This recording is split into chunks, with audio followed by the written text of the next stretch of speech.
یا نه؟ ما پشت شما کم کم دق شدم.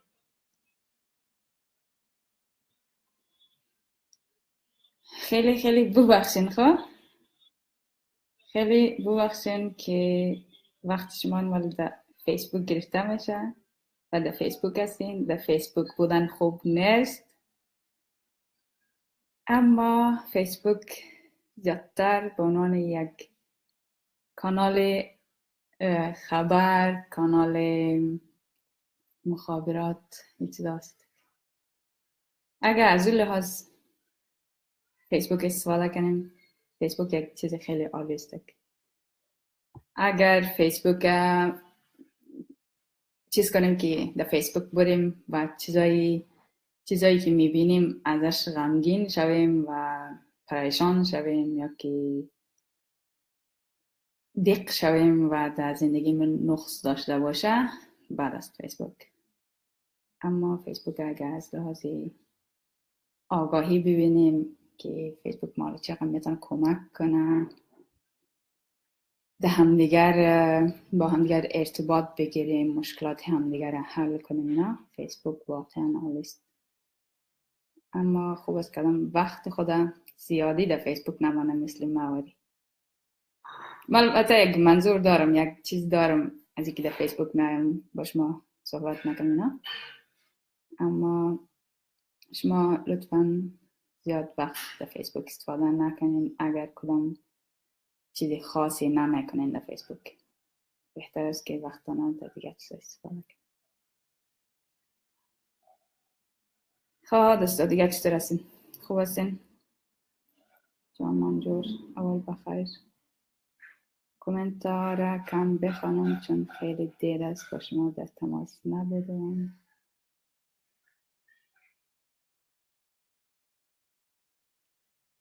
سلام دوستای عزیز.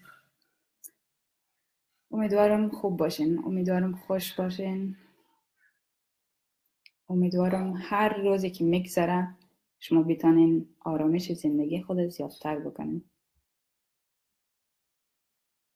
هر روز زندگی، معنای زندگی برای شما واضح‌تر و واضح‌تر و راحت‌تر و بهتر شود.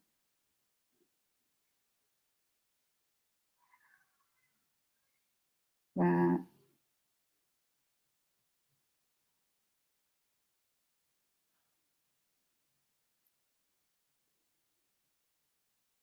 یک پست دیروز پست کردم، یکی از دوستا گفته بود دیگرها زندگی میکنن، من فقط نفس میکشم. خب آدم نباید فقط نفس کشیدن ببینه. آدم هر نفس میکشه باید واقعا نفس احساس کنه که نفس چیه و اون نفس که میکشیم با بدن ما چی کار میکنه. و نفس کشیدن آدم باید یک چیز مقدس ببینه و فکری که میکنه آدم وقتی نفس کشیدن خیلی مهم است که آدم وقتی که آدم فکرهای منفی میکنه دقت اینا نفس میکشه، آدم اون دیقی را نفس میکشه در درون خود. اما وقتی آدم خوش است، در فکرهای مثبت است، اینا دنیا را یک جای خوب میبینه، نفس میکشه، واقعا اون نفس به آدم انرژی میده و وقتی که اون نفس از آدم بیرون میشه همچنان پر انرژی است و مثبت است. اوکی، دوباره طرف کامنت ها. ما هیچ وقت کامنت خواندن خوب نمیشم.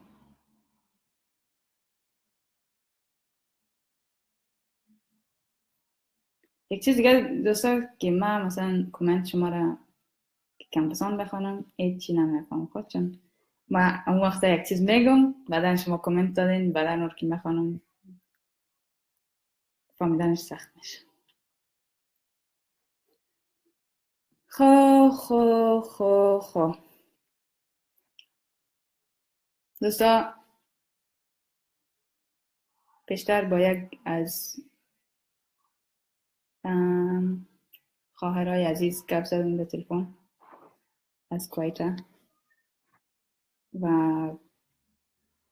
ایشان بعض چیزا رو گفت و یک چیزی است که زیادتر بین زنای افغانی خیلی نرمال است.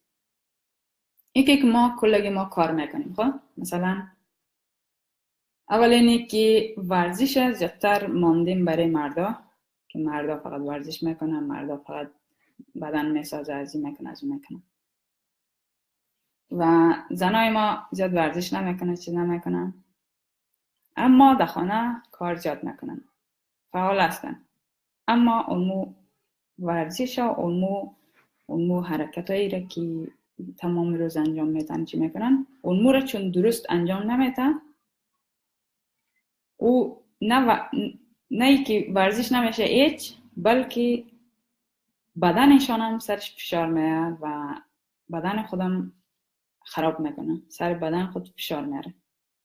لطفاً در اینترنت طرف بیزم در اینترنت هستین، بیزم اینترنت دارین، موبایل دارین، ازی دارین، ازو دارین لطفاً چیز کنین که چه رقم میتونین ورزش بکنین، چه رقم میتونین کارهای خانه رو بکنین اینا، اما همزمان ورزش بکنین، همزمان در بدن خود رسیدگی بکنین و واقعا بدن خود از خود ببینین و ازش مواظبت بکنین، دوستشان داشته باشین. و شوهرای عزیز لطفاً زنای خود کمک بکنین، راهنمایی بکنین، وقتی باشون صحبت میکنین و میشنوین که از این درد از او درد است باید کمکشان بکنین و یعنی واقعا راهنماییش بکنین و برش شوری بکنین و سعی کنین برش یک چیز پیدا کنی که مثلا اطلاعاتی چیزا پیدا کنی در مورد اما مشکلش و برش توضیح بدی، کمک کنی، همیشه ازش بپرسی که اون مثلا از خود مواظبت بکنه. و واقعا ما میشینیم مثلا میگیم خدایا تو ایره تو نکدی، تو ایره او تو نکدی، فلانه آرزوی ما، فلانه آرزوی ما. این روز تو بگر میشینیم داد فریاد نیم و ناخوشیم و اینا، در حالی که خدا ما را یک چیزی خیلی خیلی با ارزش داده که او هم بدن ماست که بدن خدا آدم میتونه چه رقم ازش مواظبت بکنه. و یعنی بعض اوقات آدم دستی مره را باید از پیش خدا جمع کنه و شکر کنه و تشکری بکنه و ببینه با چشمی سر خود ببینه که خدا چی برش داده و اونزو روی دارایی که داره، دارایی که خدا برش داده، اونزو استفاده کنه، اون موره واقعا ارزش بفهمه، اون موره واقعا ازش لذت ببره، واقعا حسش کنه، واقعا ازش آگاه باشه و ببینه، فقط سعی نکنه، یعنی واقعا ببینه با تمام وجود خود هم چیزایی که داره را، دارایی زندگی خود ببینه، احساس کنه، لذت ببره ازش. وقتی که آدم بتونه از چیزایی که خدا داده ازش واقعا استفاده کنه، واقعا احساسش کنه، با شکرگزار باشه، وقتا دارایی آدم زیادتر میشه. دارایی هم یک از این زیادتر میشه که آدم مثبت میشه، طرفای چیزای مثبت میره. یک از این که تو یعنی واقعا میبینی وقتا یعنی عادت میکنی در این که چیزای مثبت زندگی رو ببینی و زیادتر میبینی که چقدر چیزایی که در زندگی شده، چیزایی که در زندگی داری چقدر مثبت است، چقدر خوب است، چقدر با ارزش است. و هر چی که آدم دارای زندگی خود ببینه، قبول کنه اینا، اون موقع آدم آرامش آدم زیادتر میشه، اون موقع آرامش ذهنی آدم زیادتر میشه، اون موقع خوشی آدم زیادتر میشه، اون موقع دلایلی که آدم باید به خاطرش خوش باشه، خنده دل داشته باشه زیاد میشه.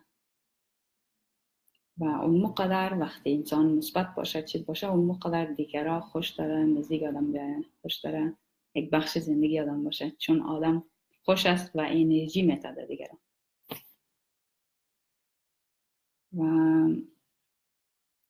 و هدفایی که وقتی آدم میبینه که آدم چی داره، واقعا ارزشای زندگی خودم میبینه، ارزشای دارایی خودم میبینه، آدم اون وقت میتونه یک هدف از روی دارایی خود آدم باید هدف کنه و از روی توانمندی خود آدم میتونه هدف کنه و هر لحظه اونو هدف خود فکر کنه و به این فکر باشه که چیکار کنه آدم این دمی لحظه که اونمو هدف خود نزدیکتر شد. بعد اوقات هدف آدم میتونه دی باشه که آدم چیزی که هدف آدم میتونه قوی بسازه دی میتونه باشه که چیزای منفی که در زندگی آدم وجود داره را مانایش بکنه که چرا همچین چیزای منفی بوده یا که چرا همچین چیزی شده در زندگی آدم. و یعنی پشت هر رنجی یک گنجی وجود داره و خیلی مهمه که اون گنج پیدا کنی. بعض اوقات باید کار کنی، بعض اوقات باید زحمت بکشی، بعض اوقات باید سر فشار بیایه، گیریات بیرون شوه، باید ثابت خراب شوه و واقعا احساس کنی که هیچ چیزی نداری یا که این تو همه چیز به هم ریخته و تا که تو دوباره در پشت اون گنج بگردی. و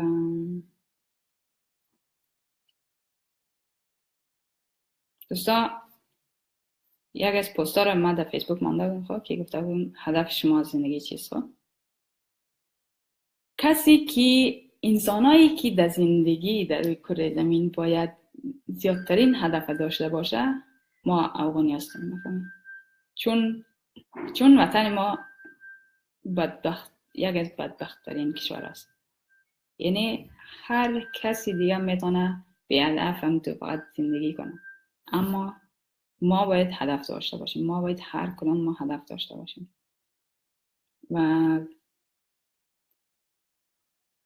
و وضعیت کشور ما، وضعیت وطن ما میتونه یکی رو نشان بده که ما خیلی بی هدف بودیم، خیلی بی هدف زندگی کردیم، اون خاطر کشور ما به اون حالت رسیده.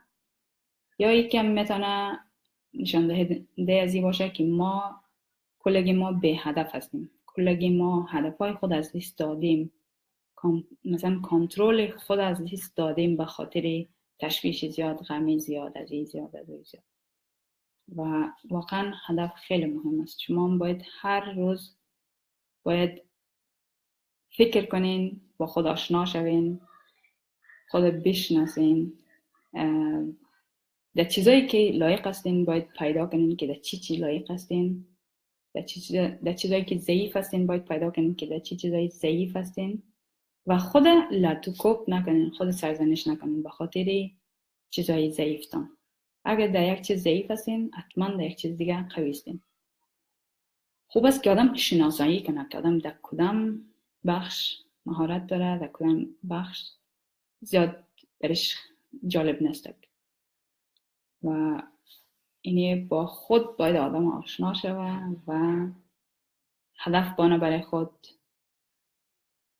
و وقتی هدف میمونین در هیچ جاز فکر نکنین که ما چه رقم بتونم یک بهترین ستار شوم یا ما چه رقم بتونم پیسه دارترین کشور شوم، بلکه هدفتان، مهمترین هدفتان ای باشه که چه رقم چی باعث میشه که شما خوش هستین، چی شما رو خوشی میده و چی کاری است که شما را به خاطرش پیسه بده نده، برای شما چیزی حاصل شوه نشوه اون را انجام بدین. یعنی یک چیزی که شما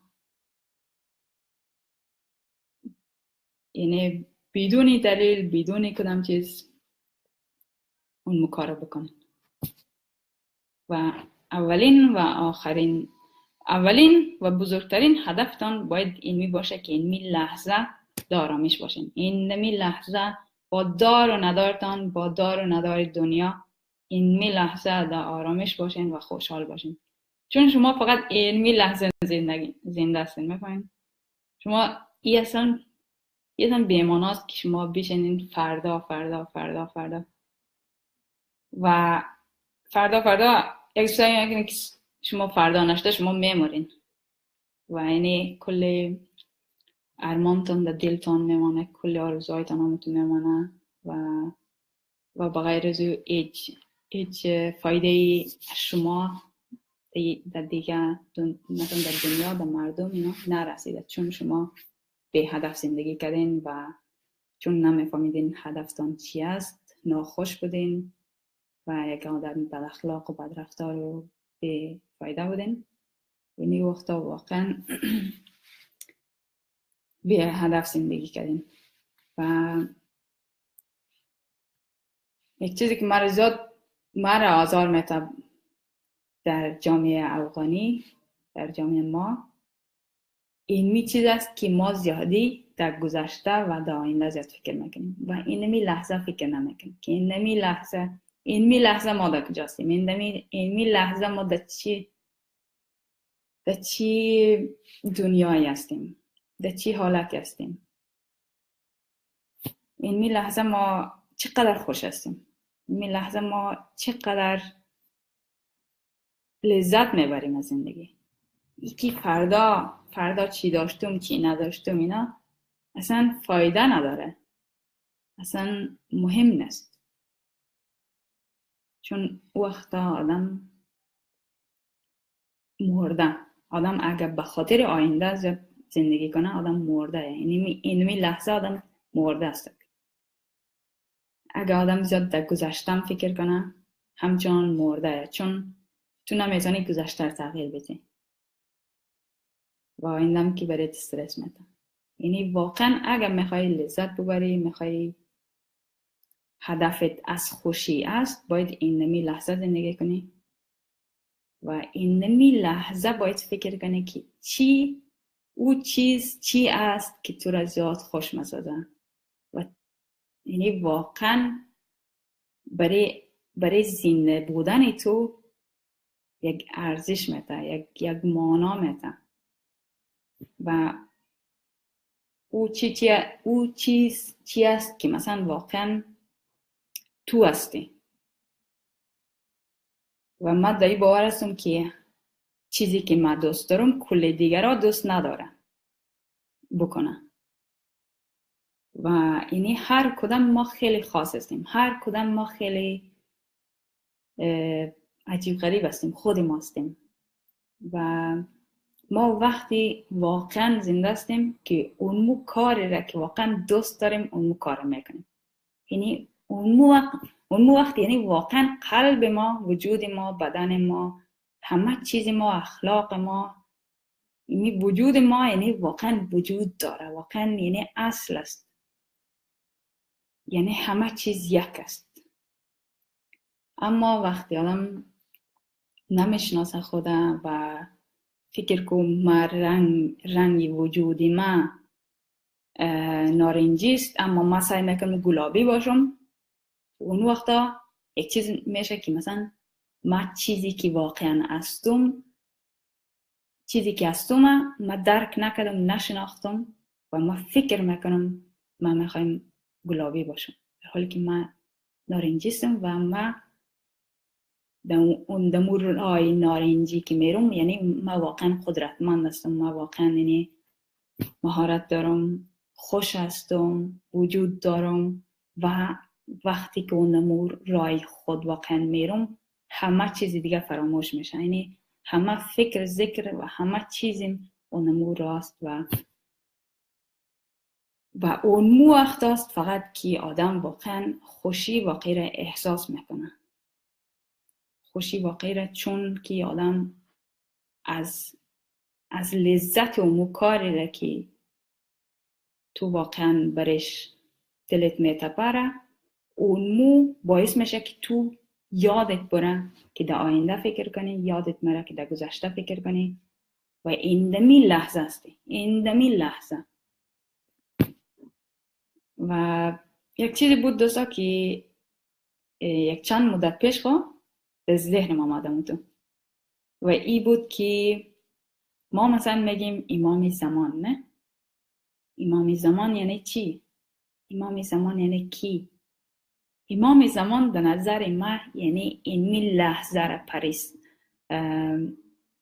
چی میگه،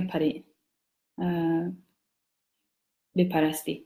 اینمی لحظه را تو واقعا احساس کنی، اینمی لحظه را تو واقعا کنترل کنی، چون اینمی لحظه ما فقط زنده هستیم و ما اینمی لحظه را میتونیم سرش تاثیر بانیم. گذشته را نمیتونیم ما سرش تاثیر بانیم، آینده را هم خبر نداریم که ما اصلا زنده هستیم یا نه، و یکی آینده دیگرها خود چی کارا کرد، چی تاثیرها مان سر آینده، با خاطر ما سر آینده یا گذشته زیاد کنترل نداریم.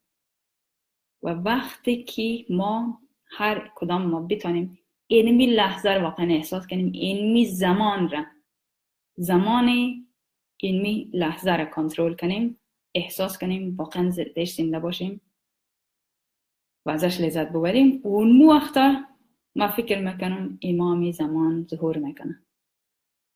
امام زمان باید اون مانار داشته باشه. وقتی که انسان ها با تپش قلب خود همزمان زندگی کنه، با تپش قلب خود همزمان یک باشه و اجازه نده که آینده یا گذشته آدم استرس بده، یا که یک احساسی بده که آدم کنترل نداره، یک احساس بده که آدم ضعیف است، یک احساس بده که آدم قدر بزرگی که خوش داریم باشیم نمیتونیم باشیم.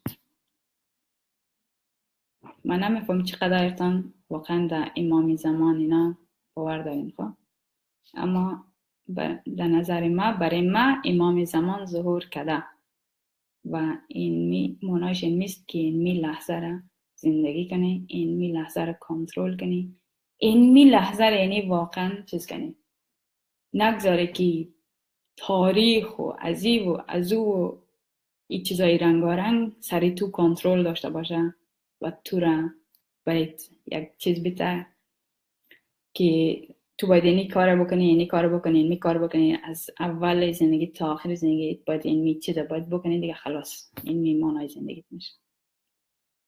بلکه هر چیزی که میشه اینمی لحظه میشه و اینمی لحظه باش.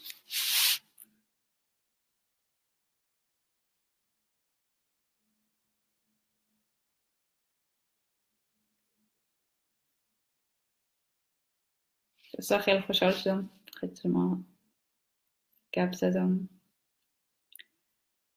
و امیدوارم موفق باشین، خوش باشین، هدف داشته باشین از خود، همیشه لحظه به لحظه زندگی کنین، لحظه به لحظه نفس بکشین، لحظه به لحظه رشد بکنین، لحظه به لحظه خوشیتان زیادتر و زیادتر و زیادتر و زیادتر و زیادتر بکنین، نه قدر که آخر بال در بیارین و حال پرواز برین.